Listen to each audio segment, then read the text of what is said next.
Sometimes local attractions don't attract local attention. An item that visitors may ooh and ah over the first time they see it, we tend to kind of let it pass by and maybe just take it for granted. An example is located here inside the state office building in the lobby. It's the Kimball Theater organ.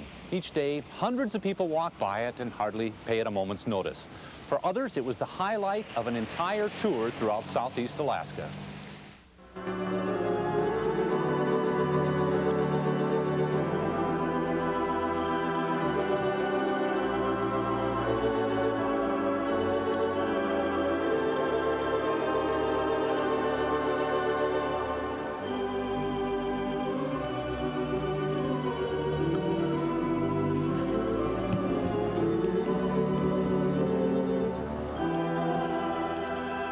My mother told me, always start your shows with a piece that you know, and that was the piece. Gaylord Carter learned the perfect song long before his fingers and feet danced through the tunes that put words to silent movies. Since 1922, he's been playing the theater organ, even after it was replaced in the 30s with the talkies. By standard size, Juneau's Kimball Theater organ is small, but in the plaza of the state office building, Carter says, it's like one of the greatest in the world. The organ was specially built for the Coliseum Theater in 1928, and it still plays beautifully, and of course it's in a marvelous setting. Every organ is a prisoner of its surroundings, and this one has been liberated and freed by this marvelous room. And while it is only, what is it, 10 ranks? Sounds like 110. It sounds like an enormous organ, which is not really, and it's great fun to play because, as Gene was saying, you can make all kinds of mistakes and nobody notices it because of the beautiful rolling feeling that you get from the music. Now, none of us make any mistakes, of course, but if we did accidentally, it would cover us. Carter is one of 3 world-renowned concert organists who travel to Juneau every 3 years to play this instrument. They come by cruise ship, usually accompanied by 100 other organ buffs who combine their sail up the inside passage with listening, learning, and practicing the instrument they love. The climax of their trip is the concert in Juneau.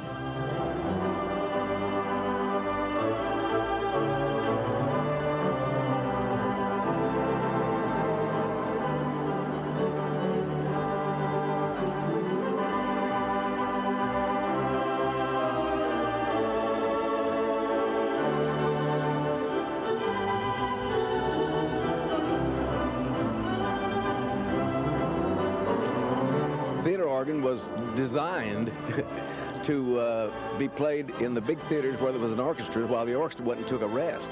And they didn't want it to sound like suddenly everybody had gone into the mortuary when the organ started to play. So they beefed it up. They increased what's called the wind pressure. They made the trumpet sound more like a real trumpet. They made the oboe sound more like a real oboe. And they gave it a lot of special zip, and they put xylophones and bells and castanets and tambourines and bird whistles so that you could compete with the orchestra, and they succeeded pretty well.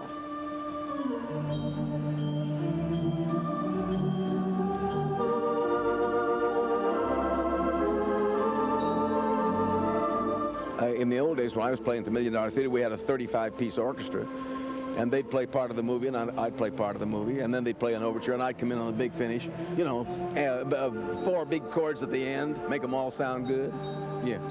So then we'd all play the newsreel. It's evolved, and let's put it this way: we all get paid better today than we did in those days. Do you like this audience better than Amos and Andy? I never saw the Amos and Andy audience. I don't know where they were. They were in their homes, I understand.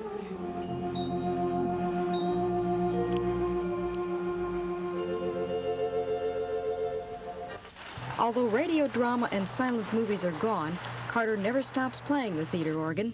Its versatility can't be beat, he says. For example, Juneau's Kimball has 548 pipes, but it also plays the glockenspiel, chimes, xylophone, drums, sleigh bells, and bird whistles, and of course, the Kimball piano.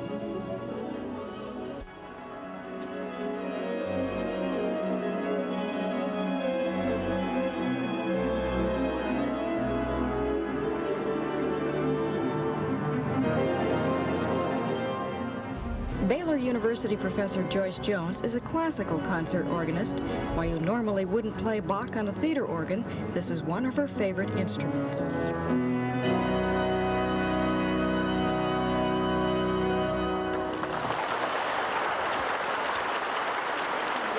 It does have some flutes and diapasons on it, so you can use it as a classical organ, but of course it has so many fun things on it that for a classical organist it's fun to play, and like play Bach but add a piano stop or add a glockenspiel or something, and that's really kind of fun, and I think if Bach were here today he'd probably do the same thing. Juneau and this beautiful state office building with the organ and Glacier Bay would just sort of tie for tops on our itinerary. Our concert ends with jazz organist Gene Roberson. A little dizzy fingers, please, Gene.